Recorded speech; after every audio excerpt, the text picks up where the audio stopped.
নমস্কাৰ সকলোকে। তো মই আজি মাহঁতৰ ঘৰত আহিছোঁ আৰু মাহঁতৰ ঘৰৰ ভিউ যে ইমানেই ধুনীয়া লাগে, মানে ইমান ধুনীয়া পথাৰ, মানে খুবেই ভাল লাগে। তো এনেকৈ খোজকাঢ়ি যাই আছোঁ, ক'লে যাই আছোঁ আপোনালোকক দেখাই আছোঁ, কিন্তু আপোনালোকে ভিডিঅ'টো চালেহে গম পাব হয়নে নহয়।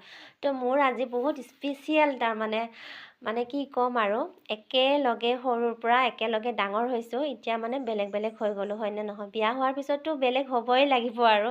তো মোৰ কোন আহি আছে গম পাইছেনে, মই ইয়াতে ৰখি আছোঁ বৰ্তমান। তাই তাৰমানে কি ক'ম আৰু, মানে আমাক দেখিহে তাই নামিছে, নহ'লে তাই আৰু মানে দূৰ পালেগৈ হৈ যায়।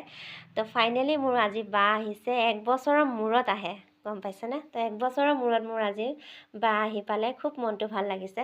তাই থাকে হাৰমতিত আৰু আমি থাকোঁ মঙলদৈত, তেনেকুৱা। আৰু মোৰ দেউতাই পূৰা বহি চাহ খাই আছে আৰু মগতহে চাহ খায়, যিহেতু কাপত চাহ খাই ইমান কমফৰ্টেবল নাপায়, এনেকুৱা মগত চাহ খায়। আৰু এনেকৈ বাইদেউ আৰু মা ধুনীয়াকৈ বহি আছে, আৰু তাৰ ল'ৰাজন আহিব পৰা নাই, আহিব, সি গুৱাহাটীত ভাওনা কৰি আৰু ডাইৰেক্ট ইয়ালৈ আহিব। তো মোৰ বা মোৰ নিখীয়া হয়নে নহয় আপোনালোকে কমেণ্ট কৰিব।